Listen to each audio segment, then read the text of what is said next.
Hi, it's Jared from Strong Roots Farm. Today we're going to talk about a natural or organic way to deworm your cattle out in the pasture without using harmful chemicals. That's coming up after this.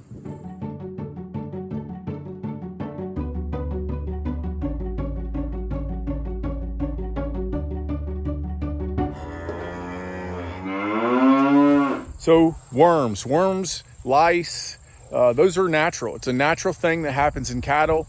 If you have lice at school and it's a kindergartner, it's bad news. Everybody thinks you're dirty and thinks that it's nasty.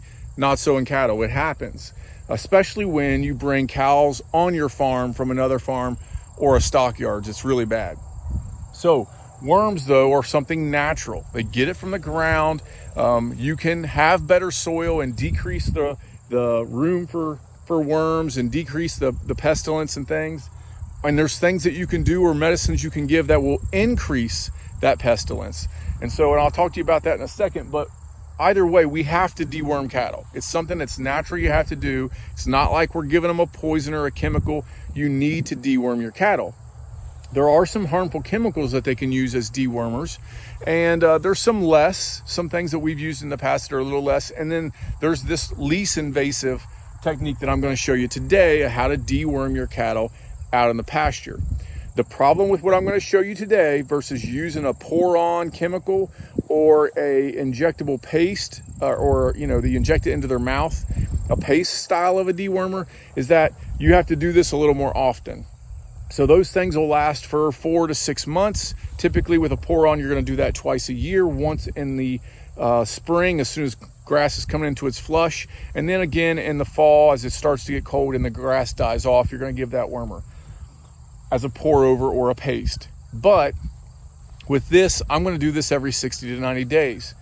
So let's look at what we're going to do. So today we're going to be using our waters as our dewormer. So we're going to put a soap in the water. This is Shaklee's Basic H soap. You may have heard of this from other people, or Joel Salatin was kind of the one that started out using this. I've used it for years. I've never had a worm problem. I've never had pink eye because I use the kelp like he uses.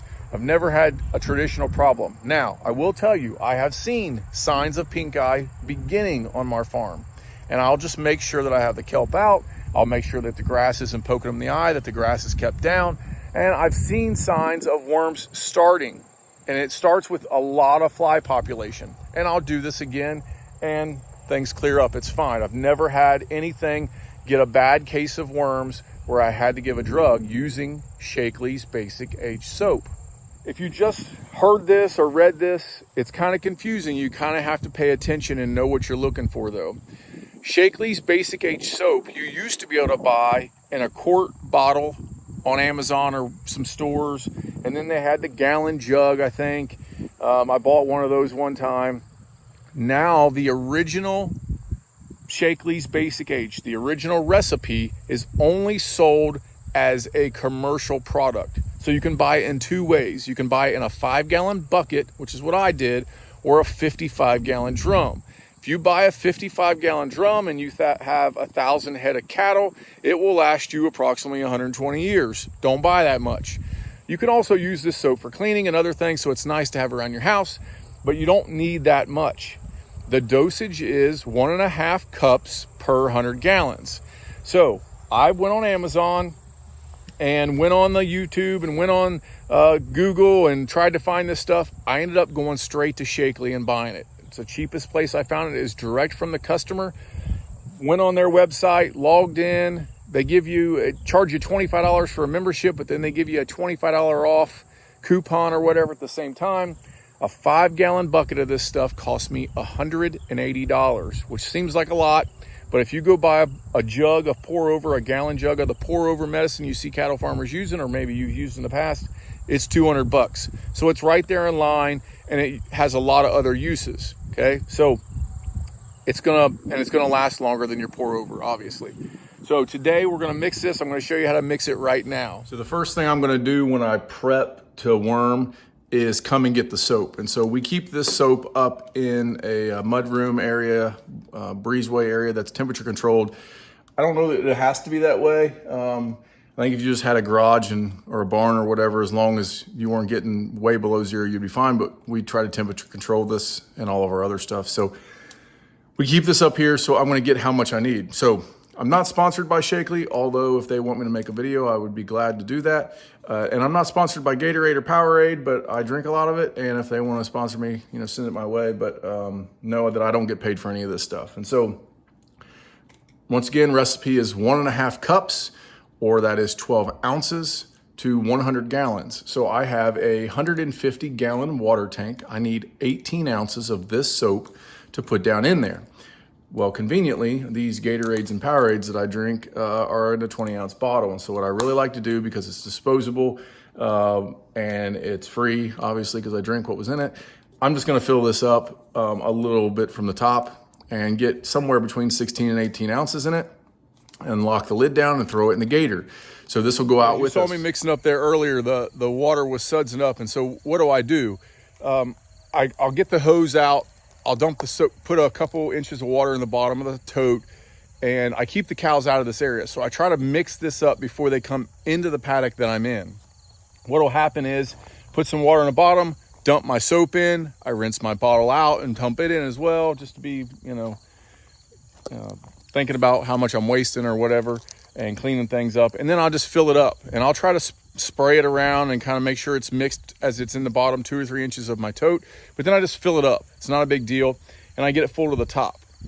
I'll do that with each of the waters. And so how much do you need to make per animal? Like how much do they need? Well, they probably need to drink at least a couple gallons of the water mixture to help them. And so what I do is I just know how much water my animals are going to drink in one day, and that's how much I make. So the whole day they're drinking this mixture basically, and so, or close to that. And so I'll make this right at night, right before I release them, and I'll fill these up, and then I disconnect the automatic waters that you have probably seen attached to my tanks.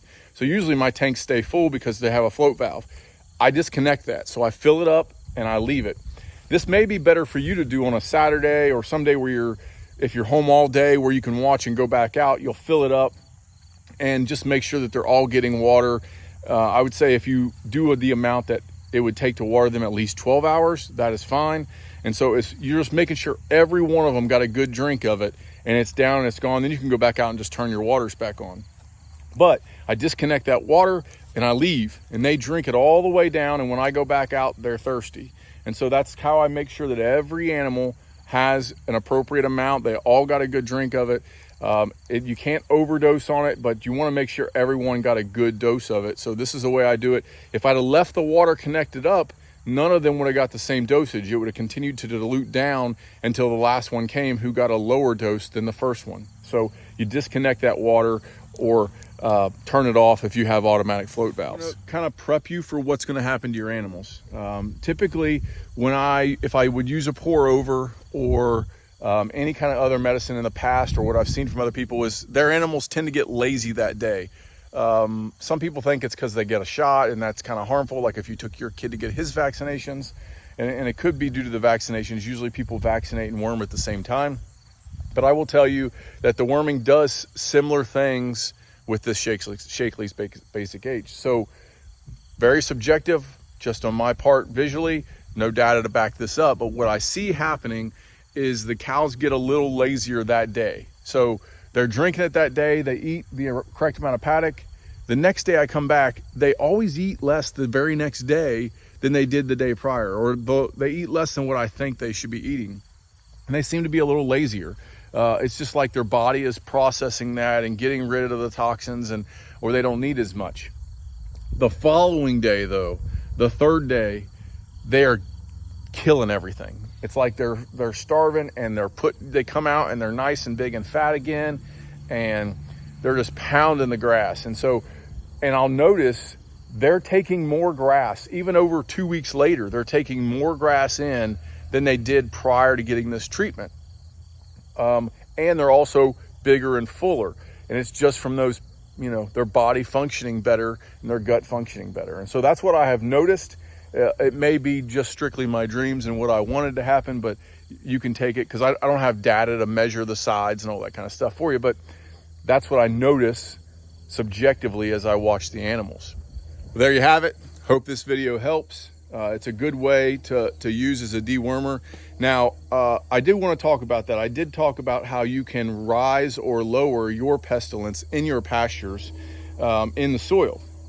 And that seems why, you would never want to raise your pestilence, your worm level in your soils, and hopefully you would neither. But there are some ways that you can do that, and it's harmful, and most people aren't aware that it's done. So I went to the stockyards a few weeks ago, and they were talking about these animals having long range dewormers, which is an injectable dewormer. People like it because it's easy. They inject the animal. They have hundreds of head, and they roll them through, and they don't have to think about it. They say that they see an increase in growth, average daily gain due to this. There's all these reasons you should use these dewormers. The problem is, as I did the research, as I talked to my local vet who was very negative against these, they become immune. The worms become immune to this injectable. And what is happening is that is flowing out the rear end of your animals into your soil, and it's literally making your pestilence in your soil immune to any kind of deworming. And so asked the vet, well, then what do I have to do? I mean, I get this overwhelming population. I'm constantly getting worms, and the soil is just bad. And he told me to spray it with Roundup and put soybeans in it for 4 years. He said that's the way to fix it. And so that is obviously, as we're growing beef, that is not what we want to do, is turn it into a cash crop land and go find more land. And we do not want to spray and have that in our ground to come back later for our animals to eat. So our ground has never been sprayed. We want to keep it that way. And so I have stayed away from the long range dewormers. It does sound easy. I can inject them and be done, but it is not a natural way to do it. And so I'm just warning you to stay away from that, and hopefully you can research that on your own and look into those if you are deciding that you want to use those long range dewormers. But hope this video helps. Appreciate you watching, like and subscribe, all those things. And if there's something that you want us to talk about, let us know. I do have a new video coming up on chicken nipple waterers. We've been through several different kinds, and I think it's going to be very informative of what you should buy if you're looking to build some automatic waters for your chickens. That's coming up next, so keep an eye out for that. Thanks for watching.